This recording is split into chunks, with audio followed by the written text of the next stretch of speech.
Welcome to another botanical painting tip video. My name's Laura Watson, and in this video I'm going to show you how to paint simple leaves with my three-step painting method.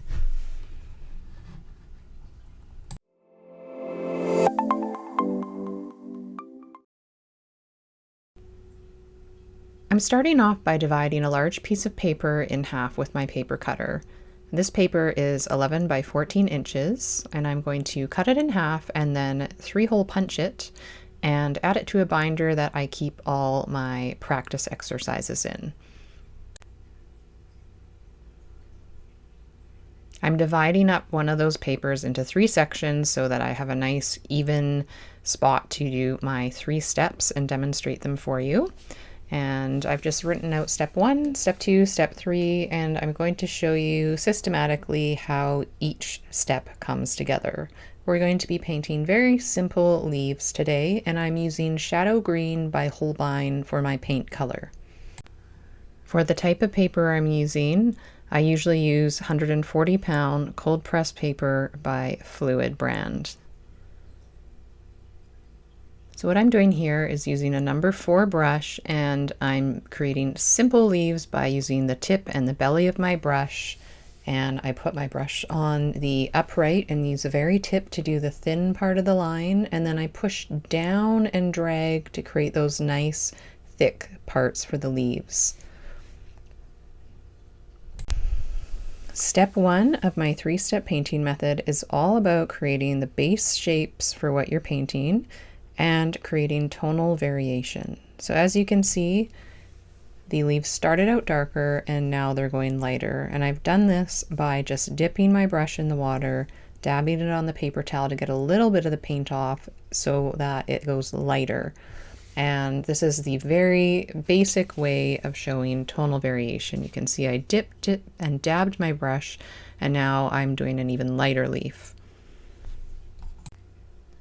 Then I'm using the upright, very tip of my brush with very light pressure just to create a fine little line as a stem into the main part of the leaf sprig.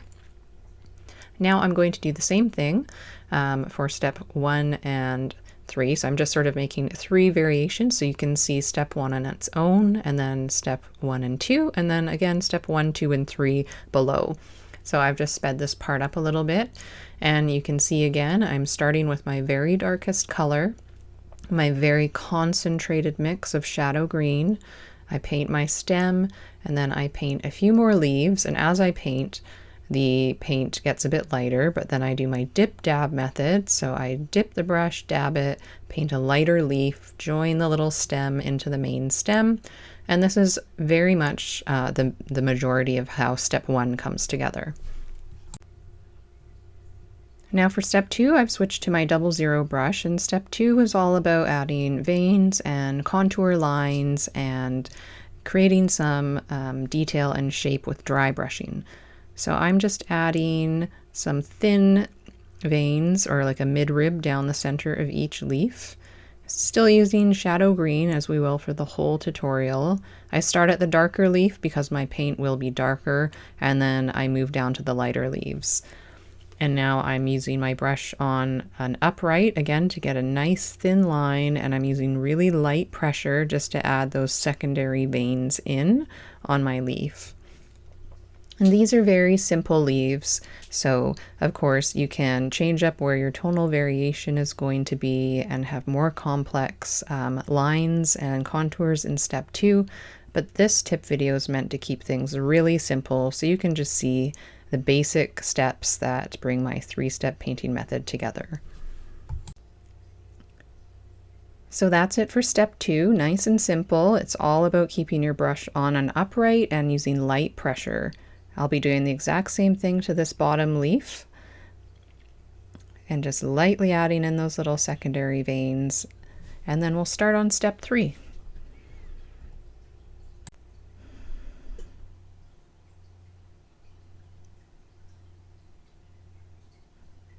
So you can see as we go along here that you could paint some leaves and leave them just as they are with step 1, or go to step 2 and leave them there.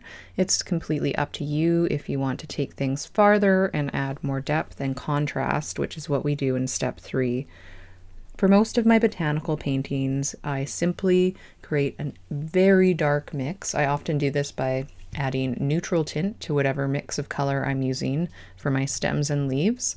And then I just add in some wet on dry contrast onto the leaves and stem. And I usually add the dark color where things overlap, where the leaves join the main stem and where the little leaf stems join onto the main stem.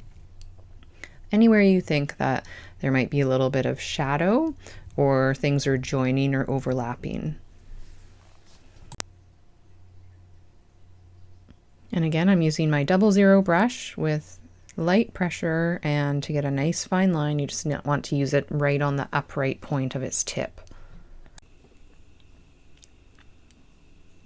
Now I'm going to start on step 3, and I am using a number 2 round brush, picking up my shadow green paint, and I'm just making sure that it's nice and milky, and I'm dabbing the excess paint off the tip of my brush, painting wet on dry onto the leaf. I'm choosing the side that would be furthest away from the light. I paint a little bit of paint on, and then I rinse and dab off my brush so it's just damp and clean, and then I blend out the edge. And this is a little sort of small version of a graded wash. And this is how I add my step 3 depth and definition on. Most of the time, if I'm adding color to the leaves and the petals, I blend it like this. Though sometimes that might not be the case, like in step 3 of painting my poppies. You want some crinkles and some hard edges, so you wouldn't blend them all. In this case, I'm just adding color sort of to the bottom of the leaf, and you can look at a reference photo to get the exact positioning of light, but I'm just doing some simple leaves and imagining the light coming down from the top left-hand corner, which is traditionally where light direction comes from in botanical paintings. And so I'm just adding that color, and then you just want to move swiftly to rinse and then dab the brush and blend that out so that you don't have a hard edge dry too quickly.